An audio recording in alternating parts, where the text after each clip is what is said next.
Sub-Amendment 7 of CPC 13. Point of order. Yes, Mr. I understand Lawrence? that the officials are having difficulty getting through security, as one of the critical elements of this review is to discuss this with the officials. I don't believe we should start until we have the officials. Okay. Do you have questions for the officials? Yes. Okay. Well, how about we continue either on Sub-Amendment 7, and then when officials, we could park this, and then if you have particular questions, then we can move on to the next, and we'll stand that clause. How does that sound, Mr. Lawrence? It's not satisfactory, Chair, because I have questions throughout for officials here, and my understanding is that the officials should be here. I believe that's the part of process, and I wouldn't want this process to go incorrectly. That's cute. Thank you for sharing that. How about I'm going to ask for UC if we stand CPC 13 and new clause 43.1, and we can move on to clause 44. And if that's the case, if you have questions on that one as well, we can stand that. No, I actually believe that we should move appropriately, which is to have all the officials for all of the sections. Okay, so do we have UC to stand clause 43.1? No. No? No. Okay. No. So we will take a brief suspension then, and return once the officials are here. Are some of the officials in the... We do actually have a number of officials in the room. And I think we have some online as well. Do we have them all? No, not all of them, but they're coming in. Is there one in particular that you'd like to ask a question of? We can check if they're here. Could you provide me with the roster of officials we're supposed to have and the ones that we do have? I think everyone has that. Yeah, it's been sent out. Okay, no, but Yeah. which officials are actually here of those that are supposed to be here? Can I ask which one you'd like to ask a question of, and we can confirm? I'd prefer to see who's there and who's not. The conversation, as you know, Yeah. can be fluid, and so questions can come up, Chair, and we do have to do things appropriately. Sure. Could I just ask which official you'd like to ask a question of, Mr. Lawrence? As I said, it can be a fluid conversation, and there can be different issues that come up. So I would like the full complement here. Sure. And I'm just asking, is there a particular official in this moment? Because it is, 7:30, we're on hour 19 of this meeting. And so I'm just curious if you have a particular official that you'd like to ask a question of. My respectful request, Chair, is that we conduct this meeting as scheduled and as according to the rules, which is to have the full complement of officials here. So again, Mr. Lawrence, I'd like to know, is there a particular official in this moment that you would like to ask an official of? And if you could let me know, and if that official isn't here, then we will suspend the meeting. So could you tell me which one it is, please? Thank you, Chair, and I'm going to respectfully request that the clerk provide us with a list of officials who are currently here and those that are missing. Mr. Lawrence, you have a list of officials that are scheduled to be here. Could you tell me which one you would like to ask a question of? Once again, Chair, I respectfully request a list of the officials that are currently present. So, again, I'm going to request, is there a particular official? Do you have a department that you want to ask a question of in this moment? The request that I put forward, which I think is a reasonable one, is to have all of the staff officials that we are supposed to have in accordance with the rules here present today, and I think that's a very reasonable request. Okay, so I will take a brief suspension while we provide that list to you. And I look forward to you asking some questions of officials. As do I. Yeah, thank you. Thanks.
House officials that are here, and given that we are on CPC 7 sub-amendment to CPC 13, we will begin the study now. McLean? You're first now. Go ahead. I'm speaking right to the amendment right away? I thought I'd be... We have been on this amendment for quite some time already. And nobody's ahead of me on the speaking list. You are the first on the speaking list today, so please go ahead. Okay. So we're on that, and pardon me for if I'm playing, and colleagues excuse me as well if I'm playing catch up on this, but the whole issue around the Canada Pension Plan, of course, is the nature of what Canadians can expect from the plan going forward here, because it is very much a plan that Canadians have to depend on going forward here. And so the amendment we're speaking to here, of course, is that we actually get preparation, both nominal and inflation-adjusted dollars, so that people can see what's going there. As you know, it's an open-ended pension plan. That means that people paying into the pension plan today are funding the retirees of today. They're not funding their own pension plan. So that's part of the issue here. And I know that I've seen these 70-year forecasts that look at this pension plan being viable for the next foreseeable future. And it's all based upon, my colleague, Mr. Turnbull, will know this as well. It's all based on scenario analysis, as if there's no hiccup going forward here about where Canadians' pensions are going to be going forward. But as I say, it's purely scenario based. So having a more of a robust illustration of what that means from both a nominal and an inflation-adjusted basis. Of course, inflation is going to be a guess as well going forward here, but the government's pretty good at that based on 10 and 30-year bond rates. So having that will give some illustration about what numbers people can actually expect to see as far as visibility on the viability of their pensions going forward here. I'll also raise at this point in time the issue with pensions is a sore one for many people in the financial industry that look at the government continue to use their debt to GDP ratio and include Canadians' pension assets as if it's the government's assets. And I get correspondence from this all the time. And I think that the whole issue about pensions and what people expect from pensions has to be very clear. And that's why this amendment is there. What does it actually mean? We've gone through a period, and you'll know this, Madam Chair, gone through a period where we've raised the pension contribution amount, and then we've raised it on to a second tier, and now we're cutting it. So the obvious line of sight on what this means going forward is confusing for everybody involved in the process. You raise it, then you jack on a surtax more or less on it, and now you're coming back and cutting it. And every one of these times we were doing this for the viability of the pension plan. And now we're suddenly saying, well, we have enough in this pension plan that we just had a study on that showed it had 7-year viability at the amount that we were taking it out. And now we're actually saying, well, okay, it's viable even if we don't take as much from Canadians as we have in the past. So there's mass confusion around this, and there does need to be some serious financial modeling and some second analysis, second eyes on this as far as what it has meant on the numbers that have been presented to this point in time. Because it is, like I say, pie in the sky if you think one day somebody's saying, yeah, it's barely viable, but, if in the right financial scenarios, no pandemics, no wars, no recessions, no real hiccups in the foreseeable future, these pension plan contribution amounts will be viable for the foreseeable future for the people that are actually going to be requiring the withdrawals going forward. We've also got an issue about who's contributing and who's extracting, because the contributors, you'll know, again, Madam Chair, the contributors are generally people that are working in the economy, and your withdrawal rate is based upon how much you contributed, how much of your working life you actually put money into this plan. And that is different for people that have worked for different parts of life, including mothers who may have taken time off to raise their children. They may not have a full pension here going forward, as well as new Canadians that may have only spent a handful of years working in Canada, so have a lower contribution percentage. And if you think about our birth rate in Canada, it's 1.3 children per woman. And that means that we're not sustaining ourselves. So we are going to be bringing in labor that hasn't put a full contribution into the Canada Pension Plan. And yet we all are also going to make sure that we see that these people are sustained going forward here. You think about the comparison in other countries, the closed pension plans, like in Chile, where effectively your pension plan with the government follows you. So here's your contributions, here's what you're going to get going forward, but it is mandatory, and it's something that actually works for the whole country and is a better example in the closed sense than the open-ended system where, like as I said earlier, people paying now are paying for people that are extracting now. And the line of sight is based on Mr. McLean, I scenario. just want to make sure you're on the correct sub-amendment. This one is about reporting on inflation, and so if you could please just stick but it says to both the- nominal and inflation. So it says So, about yeah, so if you could report just stick must to it, include we've- projected Canada Pension Plan Mr. assets. McLean, about, we've actually gone over this several times in committee over sorry. the last 18 hours, where we have come to members don't reread the sub-amendment that has been already read into the record, and also given the standing order for relevance and not to be repetitive, to focus on the actual sub-amendment at hand. Thank you, Mr. McLean.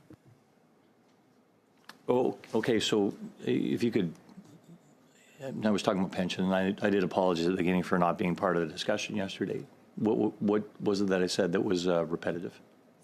It's just to focus on the actual sub-amendment at hand. So this is about a report on the Canada Pension Plan, the sub-amendment at hand. So if you can focus on that specific element of the sub-amendment in your remarks, that would be appreciated. Thank you. So the specific about, so I think I was speaking to that. I think I was speaking pretty clearly to the why we have to do this. So it says, Yeah, that's right, nominal inflation. Yeah, nominal inflation adjusted dollars, and must include, to the extent that the information is available, projected assets per contributor. So again, please don't reread the sub-amendment into the record, but if you can keep your argument about why you support this sub-amendment or not support this sub-amendment, that would be appreciated by the committee. Okay. So just so I want to make sure I'm on track here. What was it that I said in my comments that was not relevant to the sub-amendment? Just if you could please focus on the actual sub-amendment at hand on the subject matter. Thank you, Mr. McLean. You have the floor. You can continue. But I'm just so I'm focused here, There's Madam a Chair. previous sub-amendment on comparing other pension plans. This one is Oh, specifically. okay. So when I was talking about Chile. Yeah, so if you Okay. could just stick to All the right. topic at hand. Thank you. No, I appreciate that. I was just trying to get some guidance from you on where I was straying beyond where I should be at this point in time. So we're just going to talk here about the only part of this, of course, that we need to worry about, which is the Canadian assets and the projected contributor and projected assets per beneficiary. So this is the issue, of course. You think about 1.3 children per woman at this point in time, hopefully going up. And those people contributing for a good portion of their lifetime. And then you've got a number of workers that need to come into Canada, so they're going to be contributing to a certain extent as well. But that whole line of sight, and you've been in seniors' homes as well, Madam Chair, where you've got people that have not contributed for their whole working lives, or what would have been their working lives, and they're having trouble making ends meet.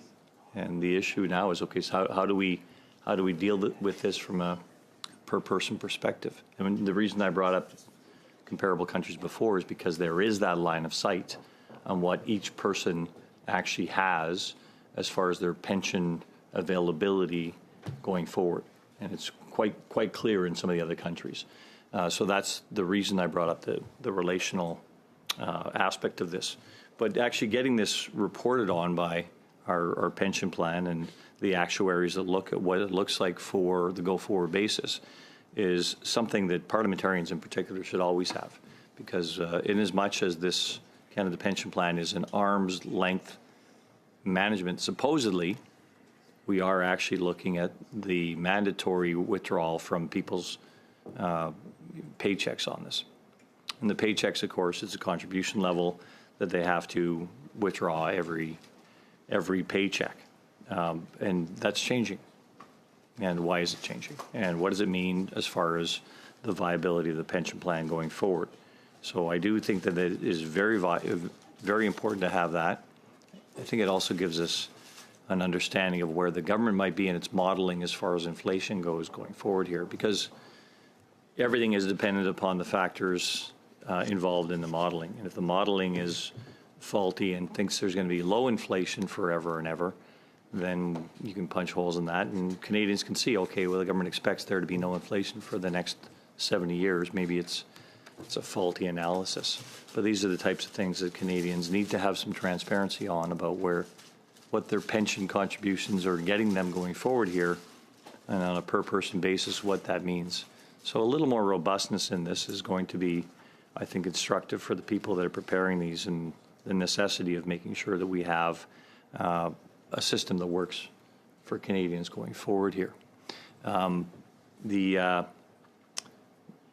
The issue around changing the formula at this point in time is, I think, distressing for a lot of financial professionals. It is something that says this was viable, and this was unviable. It was an unviable pension plan 3 years ago, and the government had to increase the rate and have a surtax, and that made it viable. And now we're coming back and saying, okay, it can be viable if we reduce the rate. So it's that, bait and switch we're going through here with Canadians about what the transparency of their contributions actually gets them at the end of the day, that we need to make sure that they're quite clear about.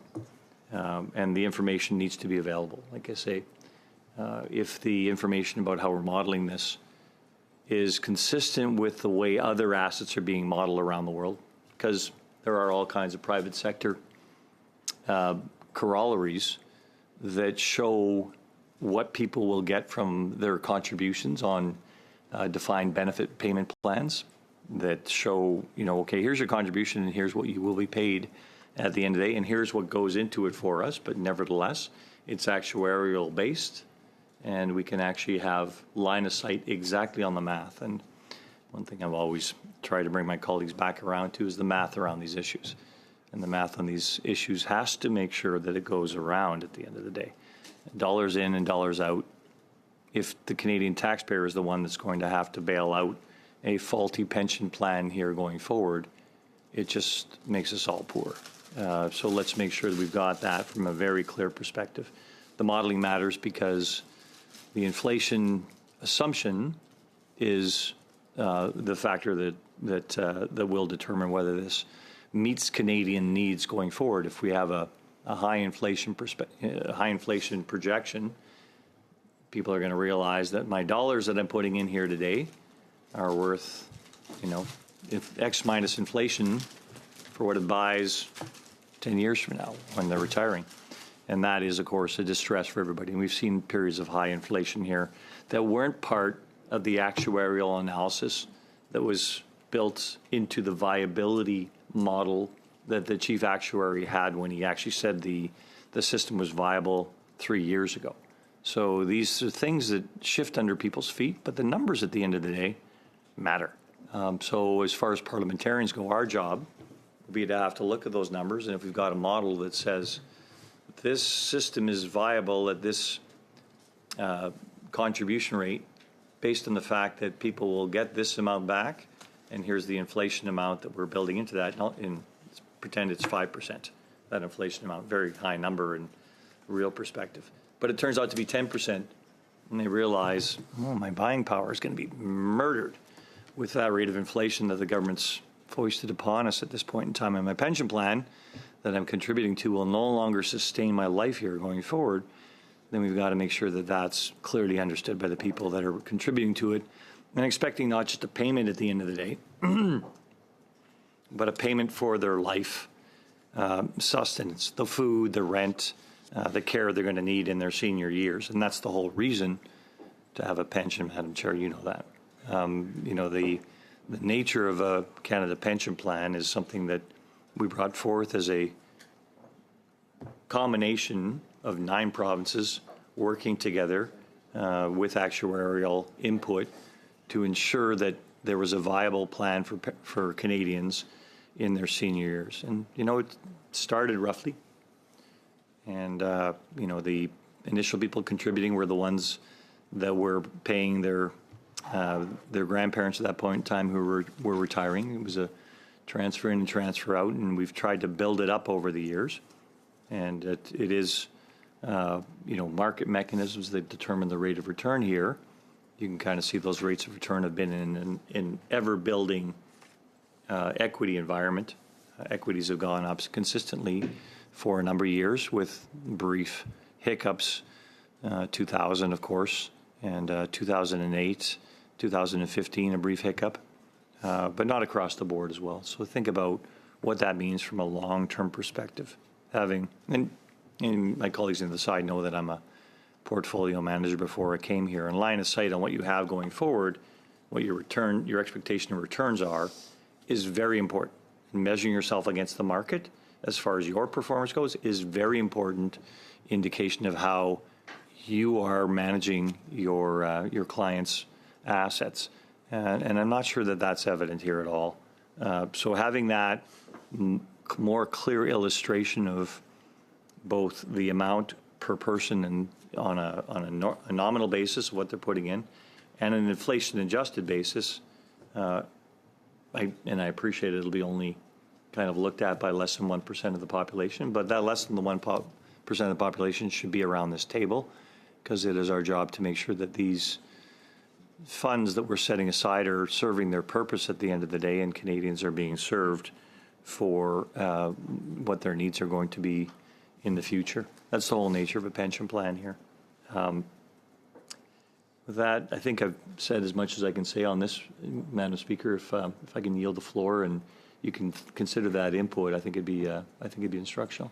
Great. Thank you, Mr. McLean. Mr. Lawrence? Thank you, Chair. I appreciate you giving me the floor. I would just, because this amendment does deal with both nominal and inflation-adjusted dollars, real asset projections of the Canada Pension Plan, if we could have the officials come out and just tell us as to how it's currently laid out with respect to the triennial report.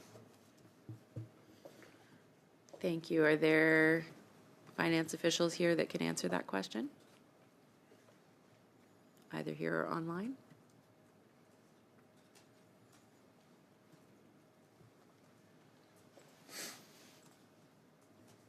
I know we have Mr. Maxon and Mr. Baddeley from Finance. Are either of you able to address that question?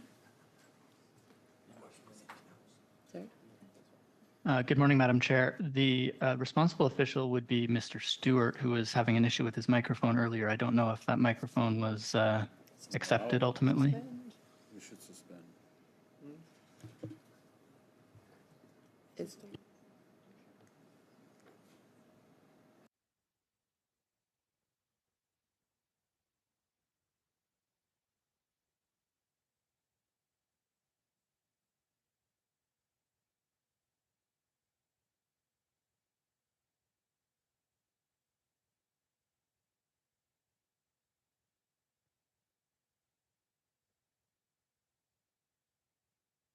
Okay, Mr. Stewart's headset was not acceptable, so he won't be able to respond because of interpretation.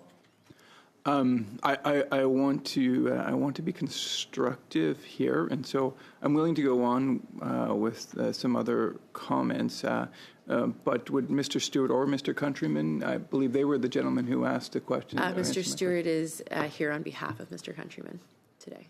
Okay. Will we be able to get Mr. Stewart back? Or? Yeah, he will be. He's on his way here.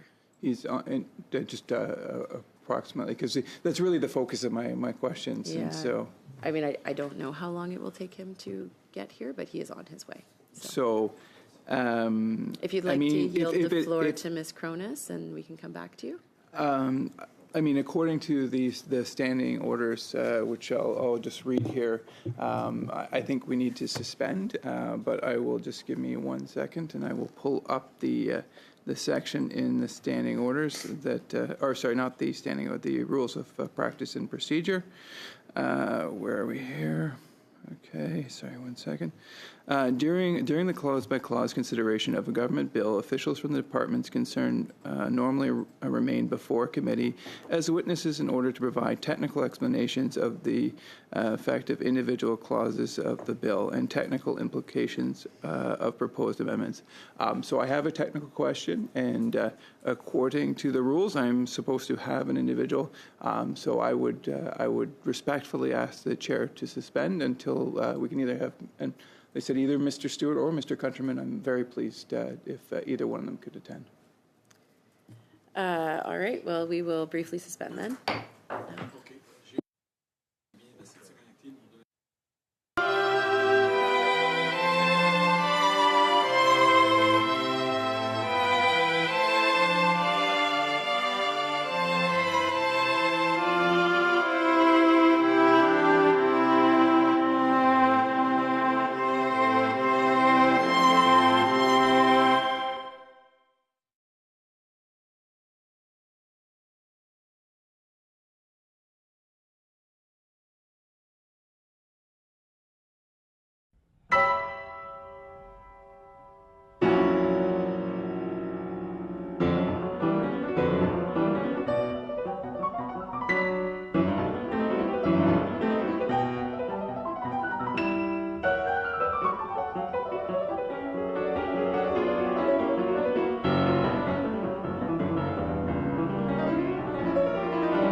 30 to 45 minutes. So given that Conservatives have caucus starting in 4 minutes, I move to, I want to see if there's a UC to adjourn the meeting. In the meeting or to suspend it? To adjourn, Okay. yeah. Yeah? Okay, meeting adjourned. Thank you very much. We appreciate that. Yeah, I'm fine.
you.